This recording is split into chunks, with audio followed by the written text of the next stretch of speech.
Is an ultralight stove really ultralight when you factor in the extra fuel that it burns? Today, we're going to look at the MSR Pocket Rocket 2 and compare it against the MSR WindBurner to see if, as a whole, when we account for all the variables, if one system is superior to the other. Now, I've used both of these systems extensively, and in addition to that, I have had multiple closed system style stoves like the MSR WindBurner, Jetboil Minimo, Jetboil Stash, a bunch of other different ones, and I have multiple versions of these ultralight stoves. And for years I started with the closed system because it was convenient, less to worry about, packs up easier. But then when you start comparing the weight, at first there appears to be a very significant weight savings to the ultralight stoves. But then after using the ultralight stoves for a couple years, I started to notice that it just felt like everything was taking longer to boil, and B, I felt like I was going through more fuel on my hunts than I used to. So I wanted to come up with a series of tests to decide if one of these systems, when you account for all the variables, is superior to the other. Now, before we get into that test, let's look at the overview of both of these stoves. So the stove itself on the MSR Pocket Rocket 2 weighs 73 grams. The MSR WindBurner weighs 197 grams. The pot for the WindBurner weighs 210 grams.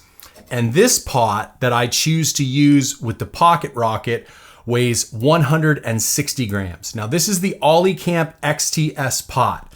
Now you'll notice there's a series of fins on the bottom here because somebody might argue, why am I not using a lighter pot with no fins? Well, if you go watch this video right here, I did another series of experiments where I proved that by utilizing a pot that has fins on the bottom, you can reduce your fuel consumption by up to 30%. So based on my research, this is the most efficient pot when you compare weight of the pot to weight of the fuel required to reach a boil. So going back to the stoves themselves, the MSR Pocket Rocket weighs 2.6 ounces. The WindBurner weighs 7 ounces. So the WindBurner is 4.4 ounces heavier. And if we look at the systems as a whole, 8.3 ounces for the Pocket Rocket with pot and 14.53 ounces for the WindBurner with a pot, giving us a total discrepancy of 6.23 ounces across the systems. For the testing protocols, it was controlled conditions. I did it in my gear locker just over there. I started with 2 canisters that weighed the exact same amount. So it was 200 grams gross. That included the weight of the canister and the weight of the fuel.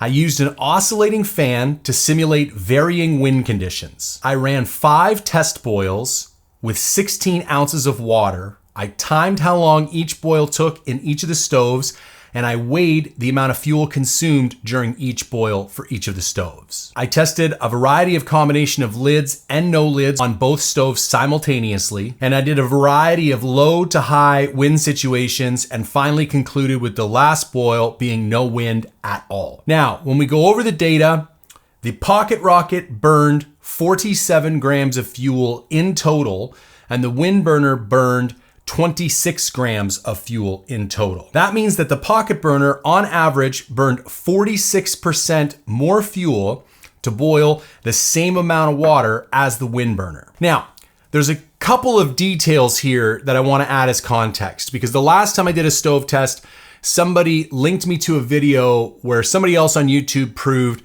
that lower flame temperatures can boil water with greater fuel efficiency. And I want to make a couple points about why that might not be applicable for hunters. Number one, the Pocket Rocket only has one setting, on and off. There's no simmer. And many of these ultralight stoves don't have the ability to vary the intensity of the flame. In addition to that, I noticed when these canisters are absolutely bursting full, for the first 10 to 15% of the capacity, the flame coming out of the Pocket Rocket is way more intense. And during that first 10 to 15% of capacity, it is actually far less vulnerable to wind. My boil times started increasing dramatically once the canister got below 80 to 85% full. So while under controlled conditions with no wind, you may be able to get away with lower temperatures and more fuel efficient burning.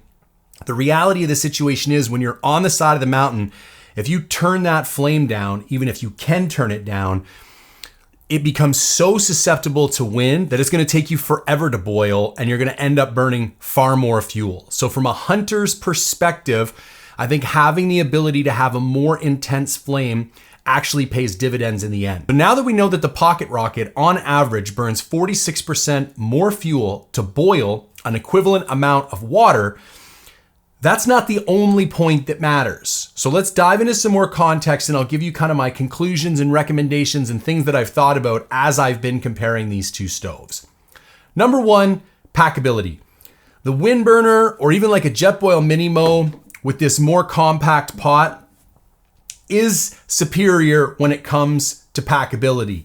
The kind of MSR Pocket Rocket with its kind of weird shape, you can fit this and this in the pot at the same time, but it's not nearly as compact as the MSR WindBurner, and it's just a lot easier to kind of put these elements in there. It fits all together. It's a beautifully closed system. Secondly, a lot of people are going to say, well, you can put up a wind barrier and negate the effects of wind, thus making the Pocket Rocket the clear winner. This is where I would choose to debate. I have tried to set up multiple windbreaks for the Pocket Rocket, and it's like the wind always seems to find some way to kind of sneak through. So while I think you can mitigate some of the effects, it's a pain in the ass to sit there kind of holding your glassing pad or backpacks or other nonsense while you're trying to boil water. And B, even when you get it phenomenally well set up, you're still only mitigating maybe 20 to 25% of the effect of the wind. Now, let's go back and look at the weight from two different angles. We have the system weight, and then we have the overall weight, including the fuel that we're gonna burn. So again, for the stoves themselves, the Pocket Rocket is 4.4 ounces lighter than the WindBurner. So the question is, will you burn 4.4 ounces less fuel on your hunt? If so, then there really is no weight benefit to the Pocket Rocket. But there's one kind of complication to that, and that is the kind of dead weight of the canister itself and what a full canister weighs. So if you're gonna use any less than one full canister, I think in reality, the Pocket Rocket is still going to be the lighter system. But if you start getting into a hunt where it's like just bordering on the fact that you're gonna need to take a second canister because of how much savings you're gonna have to use, one of these full weighs 200 grams or 7.14 ounces. So just to reiterate, if you were borderline between 1 and 2 canisters and you had to take a second canister because of the excess fuel consumption of the Pocket Rocket, you would actually be carrying 7.14 ounces or just about 3 ounces more than the difference of carrying the WindBurner. Okay, so with all that being said, what am I actually gonna use moving forward and what would I recommend for you? The bottom line is, for 95% of my hunts, I love the WindBurner.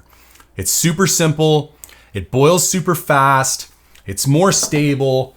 The way this kind of pot locks in, I feel much better boiling water in my tent when I have to, when it's raining, than kind of having this on here and not being locked in nearly as nicely. I like that I can get away with bringing one fuel canister for basically anything up to a 10-day hunt. I can get away with one fuel canister in the WindBurner, no problem. I love the fact that for basically anything less than a 10-day hunt, I can get away with one fuel canister unless I have to burn snow, and that's a completely different issue. But overall for me, 95% of the time, I like the simplicity, the packability, and the low fuel consumption of the WindBurner. Now, the 5% exception would be hunts where we are extremely weight conscious, or we're definitely gonna be able to get away with that one canister without getting up into a second canister. Hypothetical situation, I'm going on a 7-day goat hunt. I'm super concerned about how much weight I'm gonna be packing. In that case, the Pocket Rocket is the superior choice because I know with 7 days, as long as I don't have to melt snow, I'm gonna be able to get away with 1 canister for the Pocket Rocket. And so I'm gonna be about 4.5 ounces lighter, or almost a 1/4 pound lighter. Now, if you are in the market for a stove and you gotta buy one or the other, personally, I would recommend the WindBurner. I think it's a better overall, do everything very well kind of stove. The Pocket Rocket is a bit more of a specialized stove. Now, the last thing I wanna touch on is that some people will mention systems, closed style systems, that weigh less than the WindBurner. 100%, you could definitely get away with one that burns a little bit less. Here's what they don't have though. This reactor style burner to me is really what sets the WindBurner apart. It makes it extremely successful at battling wind. You never have to worry about the flame blowing out. It makes it much more fuel efficient.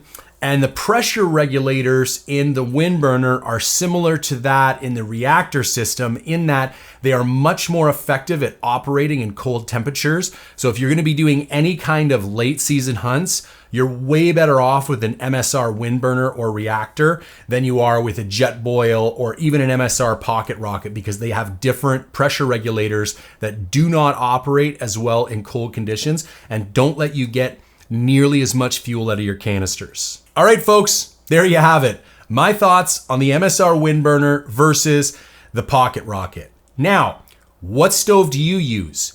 Is there anything wrong that you found with my experimental conditions? Anything else you would like to see me test? Are there any stoves you think that kind of smoke both of these and are a way better option? Drop your notes in the comments below. I'd love to continue the conversation down there. If you could do me a favor and engage with this content in any way, shape, or form, like, comment, share, subscribe, I would greatly appreciate it. And as always, thank you for tuning in.